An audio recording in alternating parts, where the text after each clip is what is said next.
They're both dead. What? Yeah. So now we really need to talk. Okay? How did they die? They were murdered. Tragedy struck on July 18, 2018, when 52-year-old Cynthia Stack and her 22-year-old son Sean were found shot to death in their Orlando, Florida apartment. He said he shot the lady and the kid. And the kid. Okay. He told me if I say anything that he'll kill me too. And this is after you knew he shot him. Yes. The suspect being interrogated here, Amelia Bassoon, pins the blame on her husband, Joshua Ramsamy, for the murders, unaware that Joshua is just as quick to shift the blame back onto her. She gave him $10,000 to what? I have no idea. And from my understanding... What do you think she gave him $10,000 for? To kill him. The detectives were shocked to uncover the twisted secret of this killer duo. But can the detectives untangle the sinister duo's web of lies and extract a confession? Or will the couple's manipulative blame game allow them to slip through the cracks of justice? Especially with an unexpected twist just around the corner. So I did meet up with Josh, and he did give me $1,000. Okay. And I never spoke back to them. Amelia, a banker at Chase, defrauded her elderly client, Jerry Stack, Cynthia Stack's father, by drafting two $25,000 checks from his account, payable to her underage son. Joshua then deposited the $50,000 into two accounts at Bank of America. Cynthia Stack began looking into the suspicious activity in her father's account, but days later, in a tragic turn of events, she and her son were found dead in her apartment. The couple is quickly interrogated, with detectives questioning the wife in one room and her husband in another. And again, make sure I understand you right. You don't know anybody in Gerald's family? No. Okay. Are we going to see any phone records of you contacting anybody in Gerald's family? No, not that I know of. Is it? Well, yeah, let's see. Is it possible? Because if it is, it's Yeah. we can talk about it. I mean, And unless Amelia used my phone, then no. So if it was Amelia used your phone, Yeah. why would she have to use your phone to contact them? I have no idea. Which I know she had my phone for a little bit on Saturday. I mean, sometimes. I mean, I'll leave my phone inside the house while I do yard work or work on my car. But if she had access to her phone?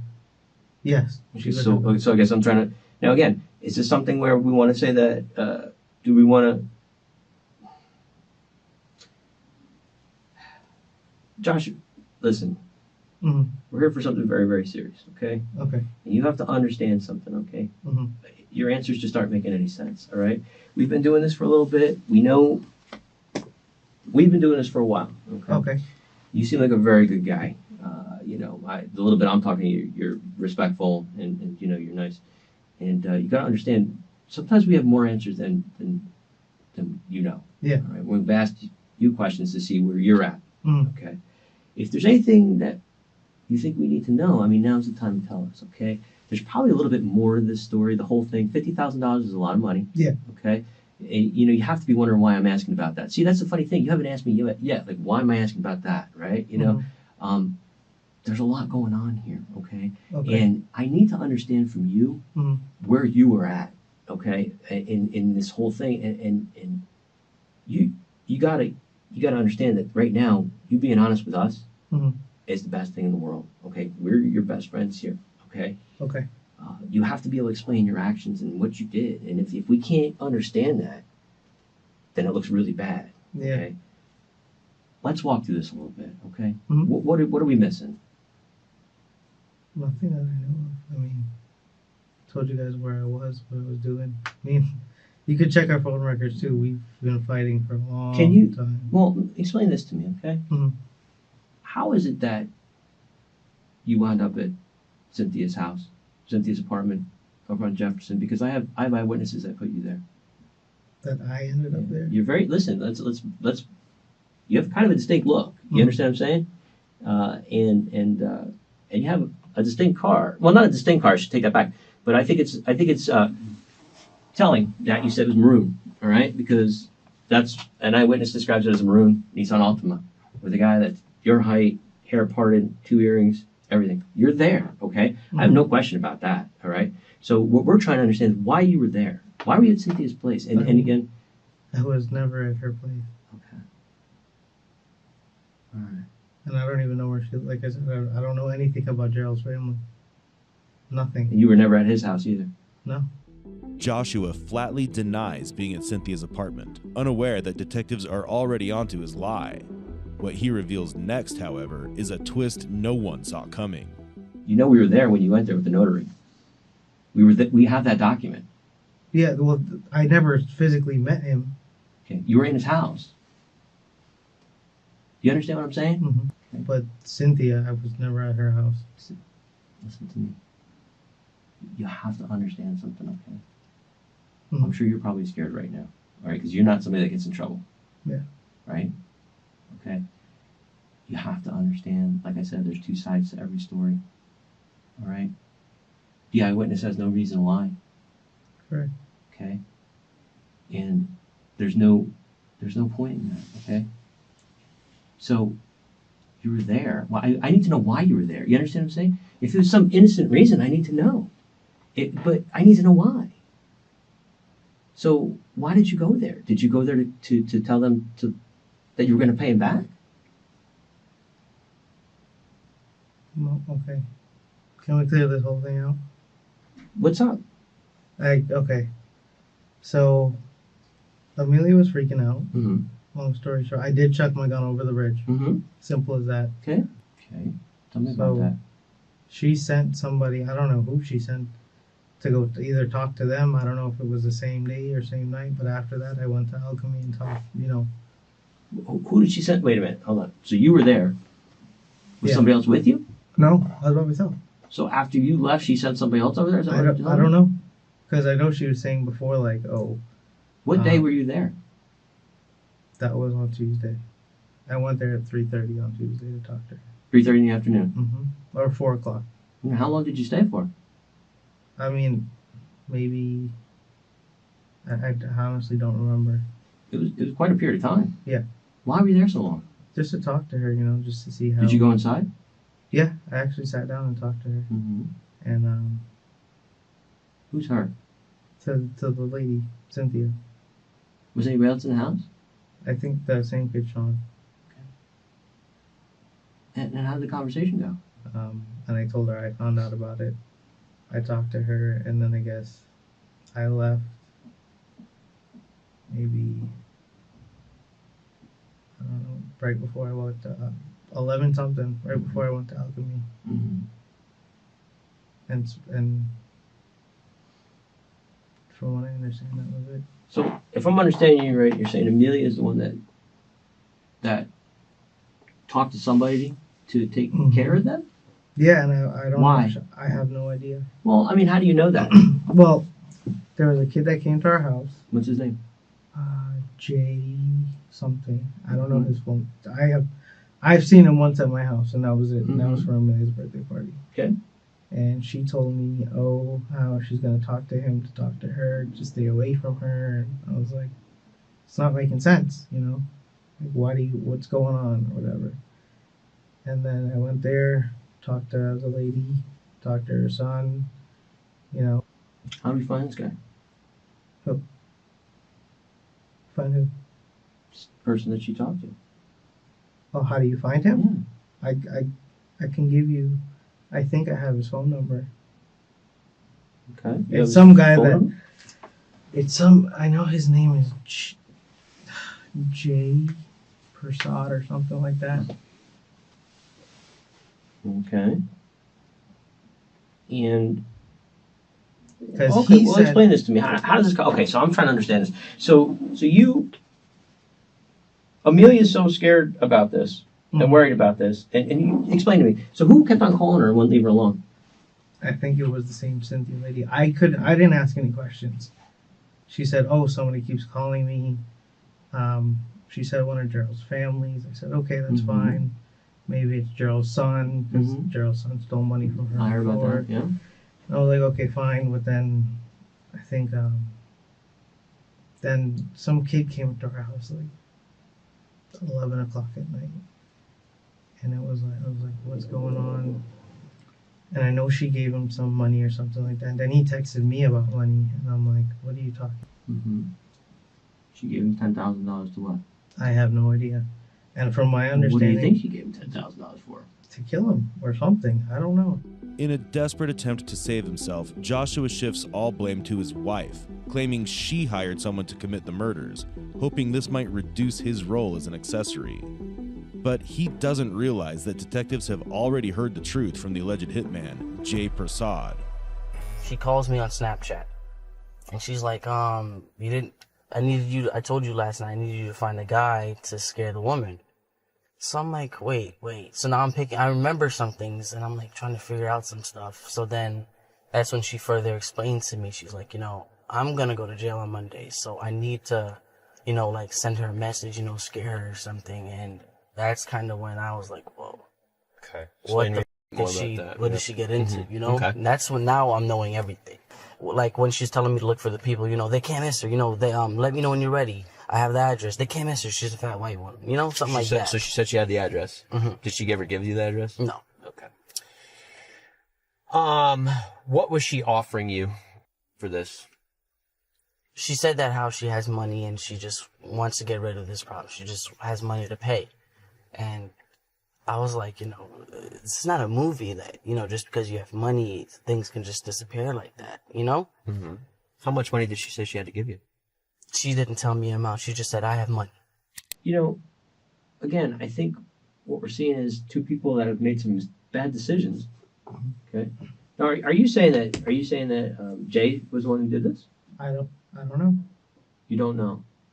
All I know is the guy that confronted me that day on that Tuesday night in that apartment complex really resembled the guy that was in his car that night. I thought you said Jay was with him that night when you were in the apartment complex? No, I didn't say that. So Jay wasn't with him?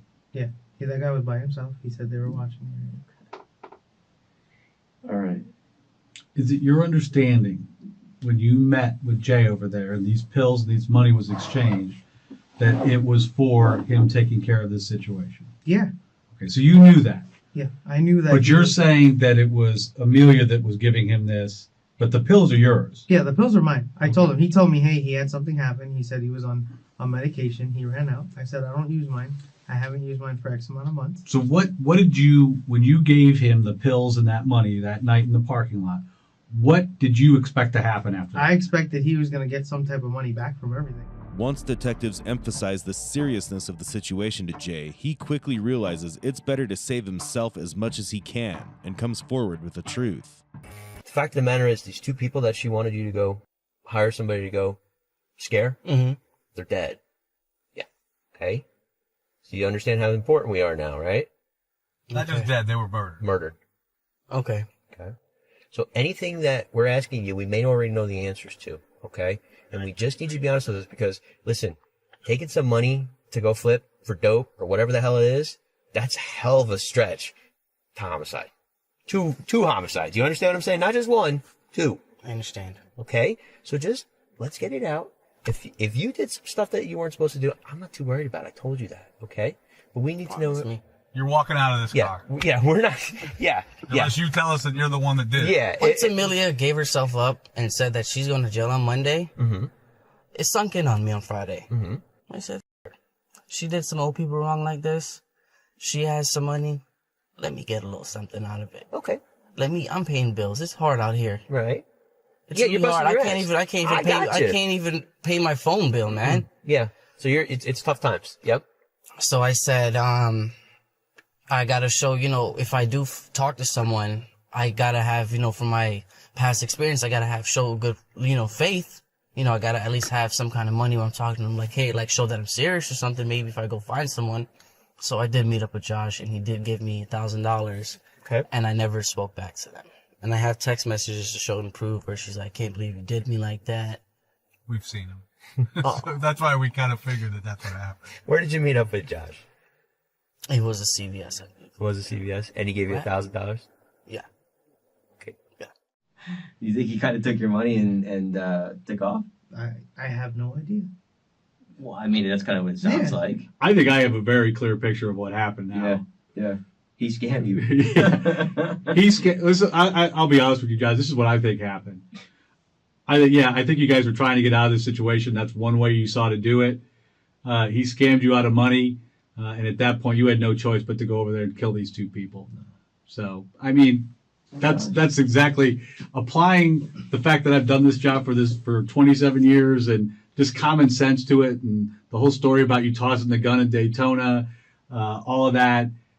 That's all it comes back to. And I think anybody listening to this story will. There's a certain irony in scammers being scammed, and it might have been a satisfying twist, if only it hadn't come at such a tragic cost. Before we do, I always ask people this. Is there anything... Okay, we're going to check... We need to check her TD account with her dad, right? Yes. Okay, all right. I know So that's that one for thing sure. that we can check and verify. Okay, what else? Tell us what else we can check. I just bought a whole bunch of appliances for the house. Okay, You we go know into you our did house? that, and she's admitting that we know you guys were at the Walgreens. We don't even have to look at the video because you both are saying that. We know that, but what else? What else can we of what you're telling us? All I know is at 11 something, I called Amelia's phone. She didn't answer. Okay, we know that happened. I right. said, okay, that's fine. I said, all right. I turned my phone off. I'm like, all right, I'll just keep to myself. What?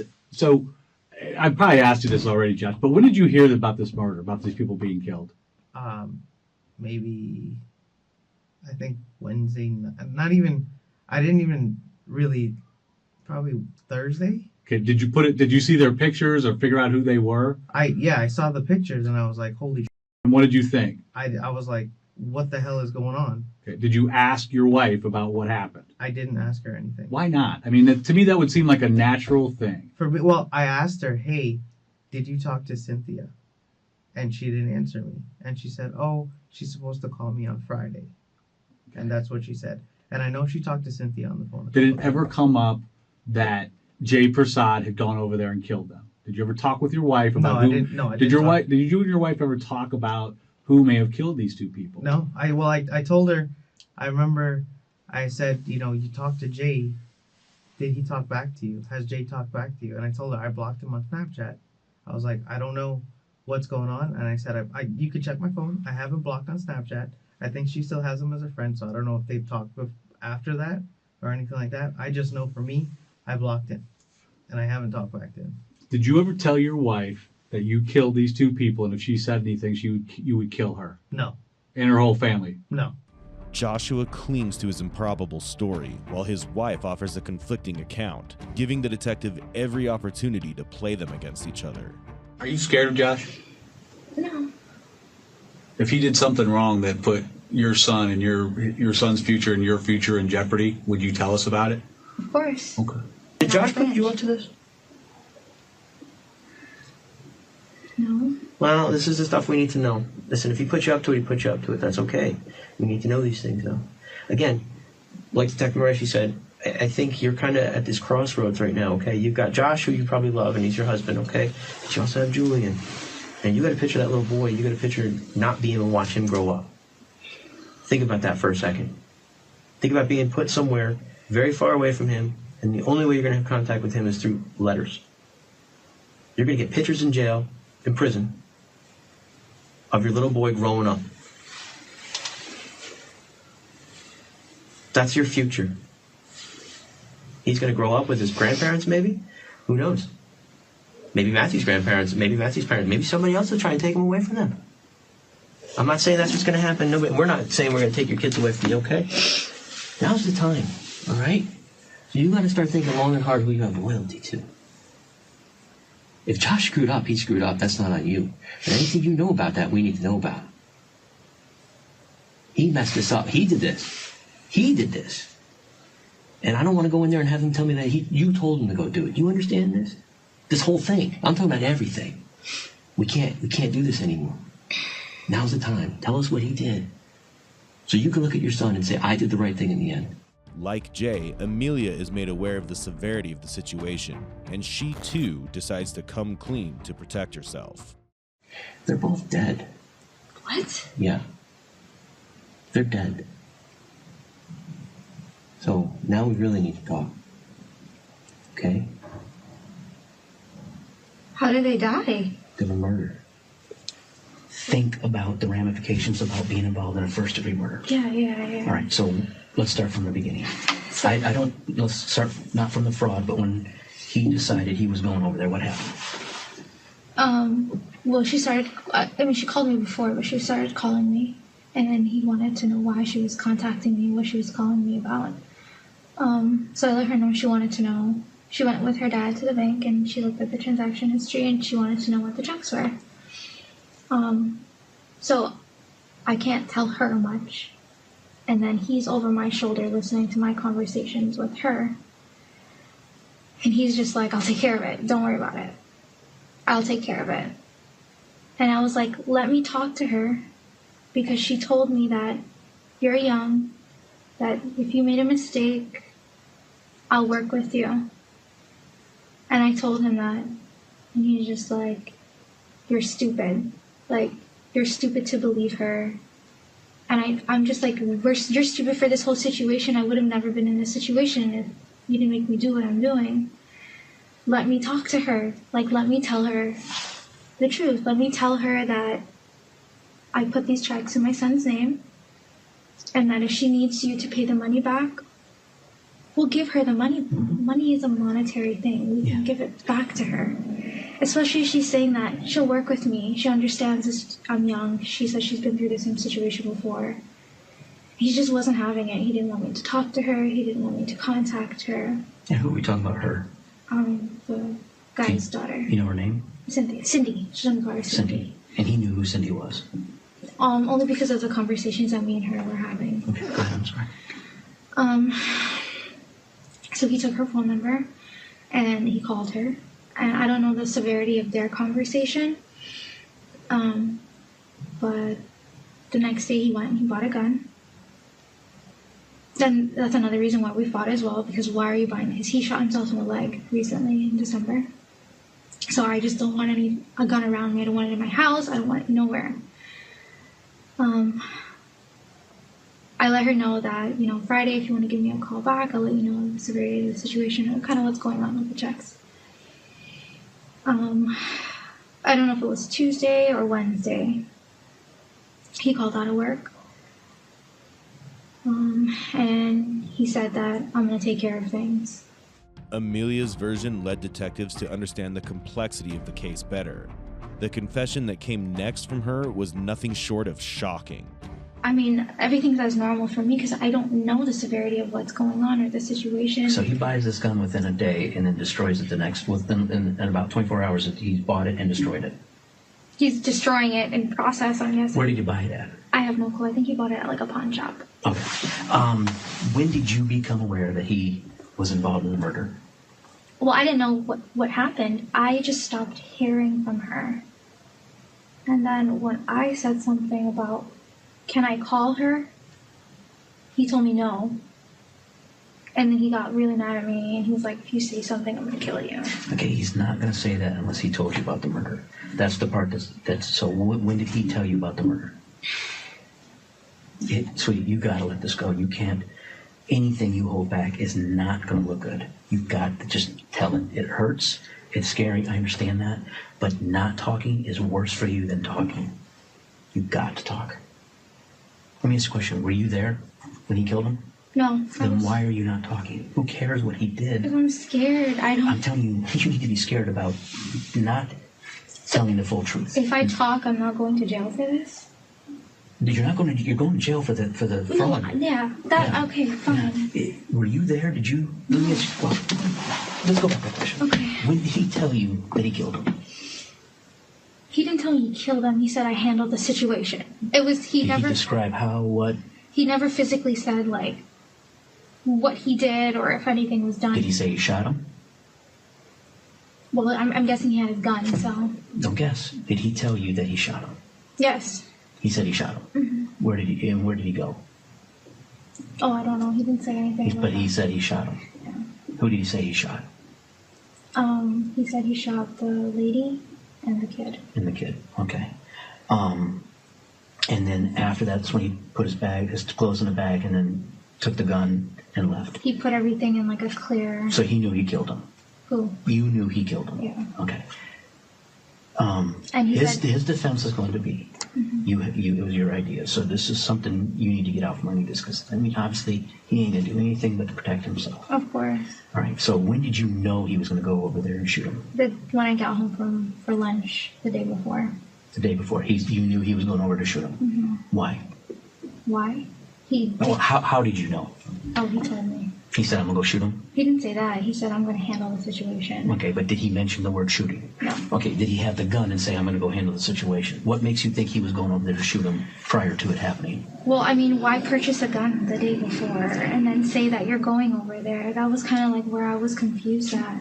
Very logical thinking. Yeah. And so And then from him buying the gun and what he said, you Put two and two together. he was going there. Okay, And then after. Okay, go ahead. I'm sorry. He told me if I say anything, that he'll kill me too. And this is after you knew he shot him. Yes. With Amelia's confession secured, the detectives now turn to Joshua, giving him a chance to come clean. You would kill her No, and her whole family. no, never would have said that. But you and your wife, after you found out that it was Cynthia Stack and Sean Stack that were killed that morning in their apartment, never discussed their murder, who might have done it, and this might come back to you. Did you ever think that? We talked about that. What was that conversation? What did you guys talk about yesterday? I said, we're going on a cruise. This is kind of crazy with all the stuff going on right now. I told her, I saw something on the news when I was looking up the situation with the Coy Police Department, because I wanted to see if my name was out as far as if reporters or anything got my name, because they had my number. And then she told me, it's crazy, like what happened to them or whatever. And I was like, and I asked her, I was like, did you talk to Jay back? And she's like, no, Jay didn't talk back to me as yet. So I left it at that. I woke up this morning, dropped Julian to school, came back home, got dressed. I went back by my parents' house, and then I went to work. But you're a smart guy. Did you, when you saw this and heard this, did you think about this? This is going to lead back to us. Yeah. I mean, all we have to do is file, and obviously all we did was file the money. Yeah, I did. Well, and I another question. I know this is a tough one to answer, but did you think like, hey, maybe we should go to the police, or maybe I should go to the police? Well, that was my instinct at first, and then she told me, Jay said they were gonna get it handled or whatever, and I said, this guy gave you this money. So from what you're telling me, right? He gave you this money. We deposited, we use it, whatever. And then you're telling me the ladies or her son stole money from, or his son stole money from him before. Right. As the detectives grow more assertive, Joshua visibly deflates, his tone becoming increasingly subdued. But if you don't want to get in trouble, then you need to tell us the truth. All right? Telling you the No, truth. you're not. Everything we've talked about. Why now? All of a sudden, the gun going off the bridge, all these different things have not been the truth. Now all of a sudden you are telling us the truth. Why is that? I just want to make things right. No, I don't think you do.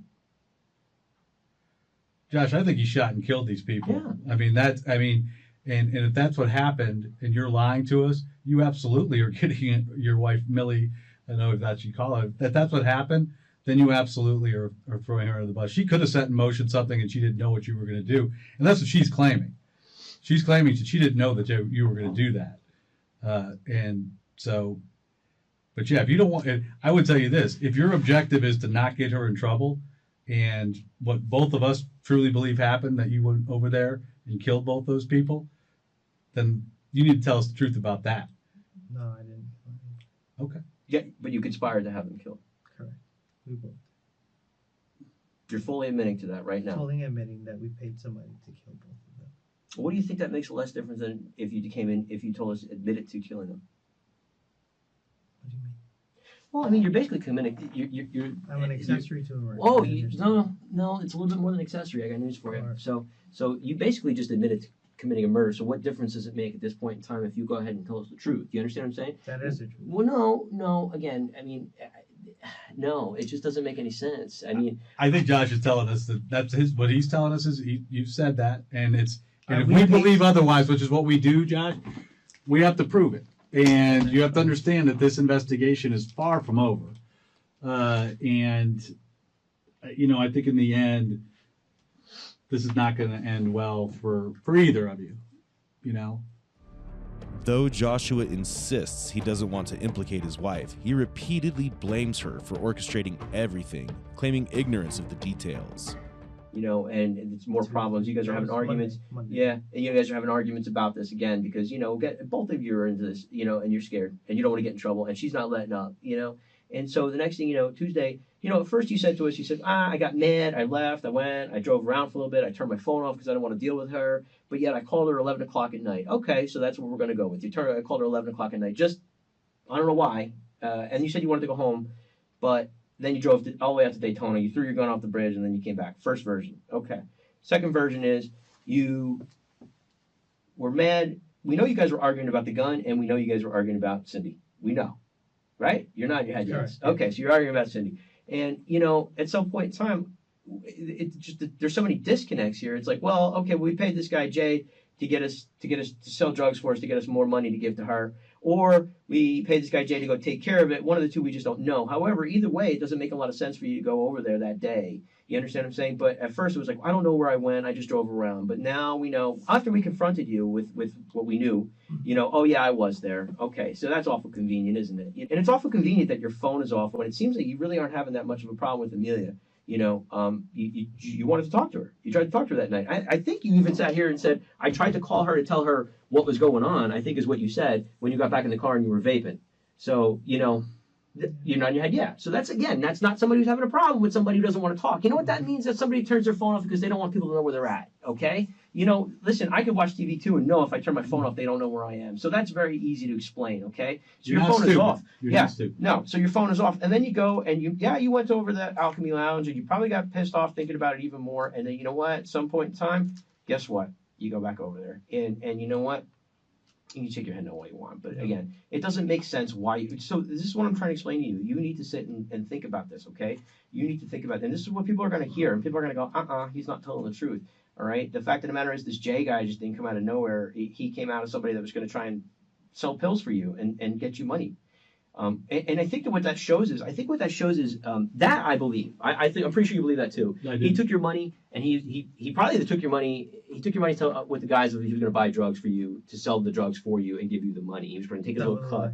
That was a lie. Okay, but again, we paid him to get rid of these two people. Right, and that's where I come back to. We're right back to square one. Okay, if you paid them to do this, how do you think that makes you? How do you think that makes your hands any less dirty? It did. I am dirty. I understand that. You are just as guilty as they are.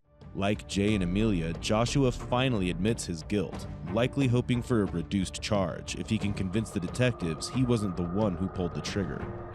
You've already messed up as much as, and then you're going to let her go down. You really want to take her down with you? What do you have to gain? What are you going to get from taking her down with you? What? What is there to gain? Nothing.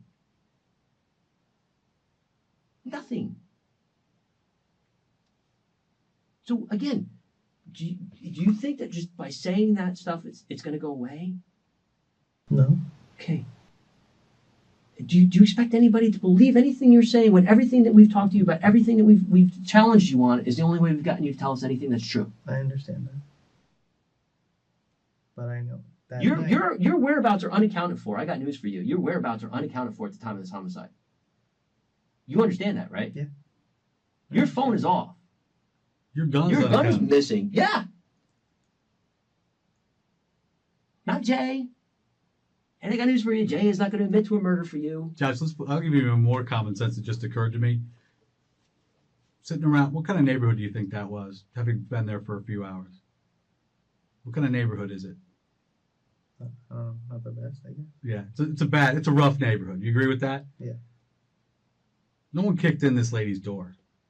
Is she going to open the door to Jay Persad or some 6'5" black guy in the middle of the night? Or is she going to open the door, oh, here's that guy again? But I never went back there. Yeah, you did. He's absolutely right. Yeah, I mean, think about that for a second. She's not going to open the door in that neighborhood for someone that she doesn't know. Like you said, you were having a nice conversation with them. Maybe even left it on good terms as far as, I don't know, maybe it didn't leave it on good terms. But when you went back and knocked on the door, they would have had no trouble. Okay, here's the guy who talked. She would have opened the door for you. she wouldn't have opened the door for these guys. And And like I said, you are gonna take so many people down with you sticking to that story. Okay, just tell us the truth, because the thing I'll tell you, I don't know what's going to happen down the road. I don't know what, but I can tell you right now, the people that are going to determine that, they want to see that you were honest about what happened, that you showed remorse. Right now they'll look at a guy who tried to take 2 other people down with him, including his wife, and really do irreparable harm to an innocent 7-year-old. That's not my goal. Okay. That's not my goal. Tell us the truth about what happened. The truth is, I went there, I talked to them. I got confronted by that guy in my car that night. I left, went to Alchemy, went to Daytona, came back to our house at between 5:30, 6:30, somewhere around there. Okay. Her mom was home, and then. Josh, will you at least concede in this conversation, again, not being a stupid person, that this looks really bad for you? It does, and I understand. Because you're at the scene. I know. You have a gun that you claim that you say was stolen from you. Okay, you are unaccounted for. You have your phone off. Okay, all of these things add up. You have an absolute motive too to have these people killed. All those things add up to a circumstantial case for first-degree murder. And your answer to it is, this is her. Detectives confront Joshua about the gap in his alibi during the murders, pointing out that he cannot account for his whereabouts at the time. His unusually strong reaction to questions about his missing gun raises further suspicion. If someone else had committed the crime, he likely wouldn't be so defensive about its disappearance. At this point, I'm not being selfish. My thing is, we've been together for 7 years, and I've done the world and back with this girl regarding her son, herself, with her baby daddy problems, and she says you're abusive, mentally and physically. I mean, that's the picture she's painting of you, Josh. I'm not. I hate to burst that bubble for you, but we asked her about that, and she used as an excuse for some of the things that went on. She said that you are abusive. You threatened to kill her entire family if she talked about this. So that's the picture that she's painting of you. And that's not me. I mean, that blows my mind. That blows my mind. Both of what you have said today blows my mind. That blows my mind. But this doesn't look good for you, Josh. But we're going to do our jobs. And just know that. And I want you guys to. And that could end up with you going to jail for murder. Because again, there's a lot of things here. I'm not a big believer in coincidences. Neither one of us are. But you think about all those things that you got going against you at this point in this case, that you're there, that you have a gun, that it's got missing, you're unaccounted for, you absolutely have a motive. You've already tried to make some half attempt to have these people killed or to regenerate some more money. I mean, there's just a lot of problems. A lot of problems. So we'll just have to see how it pans out. Is there going to be anything on your phone about this case, about this murder, about any chatter about what went on or about paying people? On July 28, 2018, 10 days after the murders, 28-year-old Joshua Ramsamy was officially arrested and faced 2 counts of first-degree murder with a firearm, while his wife, 25-year-old Amelia Bassoon, was charged as accessory. Amelia was released on bond and later struck a plea deal to testify against Joshua, resulting in her murder charges being dropped and a 3-year prison sentence. A spokesperson from Chase Bank expressed regret over the incident, confirming that the stolen funds were returned to Jerry Stack's account. Amelia was also terminated from her position at the bank. It's often said that there is no honor among thieves, and this case of greed, betrayal, and murder proves just how far some will go to conceal their crimes. As Amelia testified against her husband, justice took its course, but the tragic loss of Cynthia and her son remains a haunting reminder of the cost of deception. Who do you believe was the true mastermind behind the crime? Did Joshua act alone, or was it Amelia who influenced him to carry out the act? Share your thoughts in the comments section below. Stay tuned for more stories that delve into the complexities of crime and investigation. Like, share, and subscribe to the channel for more such content.